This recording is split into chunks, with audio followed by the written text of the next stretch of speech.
ನಮಸ್ಕಾರ ಎಲ್ರಿಗೂ. ಎಲ್ಲಾ ಸ್ಪರ್ಧಾತ್ಮಕ ಮನಸ್ಸುಗಳಿಗೆ ಹೊಸ ವರ್ಷದ ಆರ್ಥಿಕ ಶುಭಾಶಯಗಳು.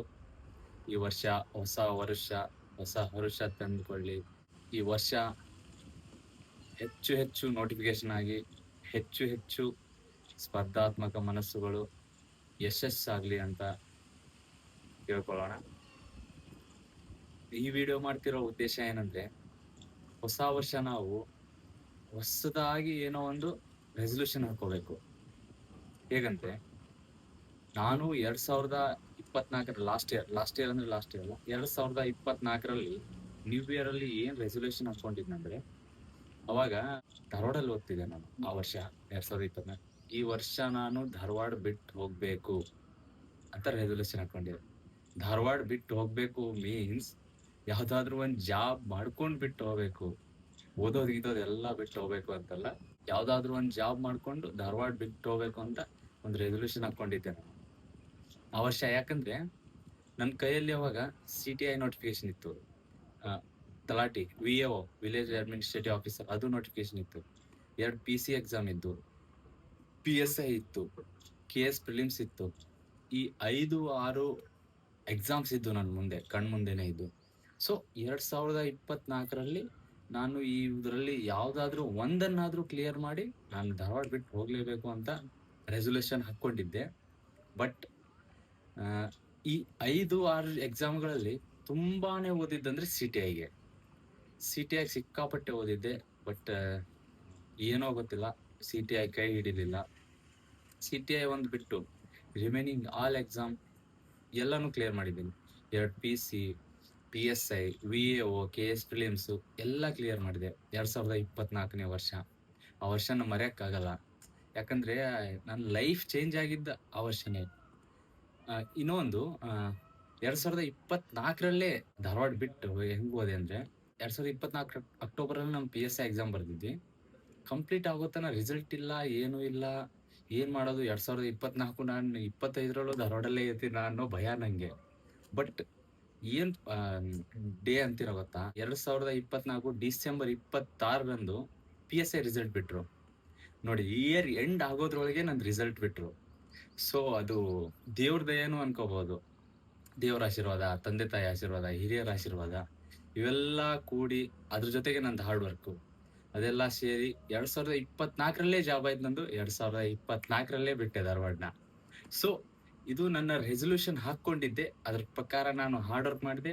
ಅದರಿಂದ ಧಾರವಾಡ ಅದು ಧಾರವಾಡ ಪುಣ್ಯ ಸ್ಥಳ ನಮಗಂತೂ, ನನಗಷ್ಟೇ ಅಲ್ಲ ತುಂಬಾ ಜನರಿಗೆ ಪುಣ್ಯ ಸ್ಥಳ ಇದ್ದಂಗೆ. ಜೀವನ ಪಾಠ, ಜೀವನದ ದಾರಿಗೆ ಕಲಿಸ್ಕೊಟ್ಟಿರೋಂಥ ಸ್ಥಳ. ಆ ಸ್ಥಳನ ನಾನು ಕೈ ಮುಗಿದು ಅಲ್ಲಿಂದ, ನನ್ನ ರೂಮಿಂದ ಕೈ ಮುಗಿದು ಬಂದೆ. ಯಾಕಂದ್ರೆ ಜೀವನದ ದಾರಿ ತೋರಿಸ್ಕೊಟ್ಟಿದ್ದ ಜಾಗ ಅದು. ನನ್ನ ರೂಮ್ ಆಗ್ಲಿ, ನನ್ನ ಲೈಬ್ರರಿ ಆಗ್ಲಿ, ಧಾರವಾಡ ಆಗ್ಲಿ, ಇದನ್ನೆಲ್ಲ ಬಿಟ್ಟು 2024ರಲ್ಲೇ ಬಂದೆ ನಾನು. 2024 ಜನವರಿಲಿ ರೆಸಲ್ಯೂಷನ್ ಹಾಕೊಂಡಿದ್ದೆ. ನನ್ನ ಫ್ರೆಂಡ್ಸ್ಗೆ ಹೇಳ್ದೆ, ನಾನು ಈ 2024 ದಾಟ್ಸಂಗಿಲ್ಲ, ನಾನು ಕಾಂಪಿಟೇಟಿವ್ ಅಲ್ಲಿ ಸಕ್ಸಸ್ ಹೋಗ್ಲೇಬೇಕು ಅಂತ. ಸೊ ಆ ತರಾನೇ 2024ರಲ್ಲೇ ನಾನು ಸಕ್ಸಸ್ ಆಗಿ ಬಂದೆ. ಆ ತರ ರೆಸಲ್ಯೂಷನ್ ಹಾಕೊಂಡಿದ್ದೆ. ರೆಸಲ್ಯೂಷನ್ ಅಷ್ಟೇ ಹಾಕೊಳ್ಳಿಲ್ಲ, ಅದ್ರ ಜೊತೆಗೆ ಹಾರ್ಡ್ ವರ್ಕ್ ಮಾಡಿದೆ. ಆ ತರ ಹಾರ್ಡ್ ವರ್ಕ್ ಮಾಡಿದ್ದಕ್ಕೆ ಮಾತ್ರ ನಾನು 2024ರಲ್ಲಿ ಪಾಸ್ ಔಟ್ ಆದೆ ಧಾರವಾಡಿಂದ. ಸೊ ಇದನ್ನ ಹೇಳಿದ ಉದ್ದೇಶ ಒಂದೇ, ನೀವು ಒಂದು ರೆಸಲ್ಯೂಷನ್ ಹಾಕೋಬೇಕು. 2 ವರ್ಷ, 3 ವರ್ಷ, 4 ವರ್ಷ, 5 ವರ್ಷ, ಎಷ್ಟೋ ವರ್ಷಗಳಿಂದ ಓದ್ತಿರ್ತಾರೆ ಧಾರವಾಡಲ್ಲಿ.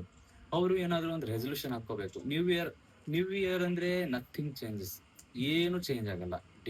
ಡೇ ಟು ಡೇ ಲೈಫ್ ಹಂಗೆ ಇರುತ್ತೆ, ಎಲ್ಲಾನು ಹಂಗೆ ಇರುತ್ತೆ. ಬಟ್ ನಾವು ನಮ್ಮನ್ನೇ ಚೇಂಜ್ ಮಾಡ್ಕೋಬೇಕು. ಒಂದು ಹೊಸ ಡೇ ಅಲ್ಲ. 2025 ಅನ್ನೋದು ಇವಾಗ ಮುಗಿದ್ಮೇಲೆ ಬರಲ್ಲ, ಅದು ರಿಪೀಟ್ ಬರಲ್ಲ ನಮ್ಮ ಲೈಫಲ್ಲೇ.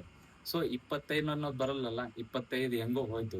26ರಲ್ಲಿ ನಾನು ಏನಾದ್ರು ಗೌರ್ಮೆಂಟ್ ಜಾಬ್ ಮಾಡ್ಕೊಂಡು ಧಾರವಾಡ ಆಗ್ಲಿ, ಬೆಂಗಳೂರು ಆಗ್ಲಿ, ಬಿಜಾಪುರ ಆಗ್ಲಿ, ಯಾವುದೇ ಸ್ಥಳದಲ್ಲಿದ್ರು ಆ ಊರ್ನ ಬಿಟ್ಟು ಮನೇಲಿ ಹೋಗಿರ್ಬೇಕು ನಾನು. ಜಾಬ್ ಆಗುತ್ತಾನ, ಜಾಬ್ ಆದ್ಮೇಲೆ ಜಾಬ್ ಲೈಫಿಗೆ ಹೋಗ್ಬೇಕು ಅನ್ನೋ ಟೈಪ್ ರೆಸಲ್ಯೂಷನ್ ಹಾಕೋಬೇಕು ನಾವು.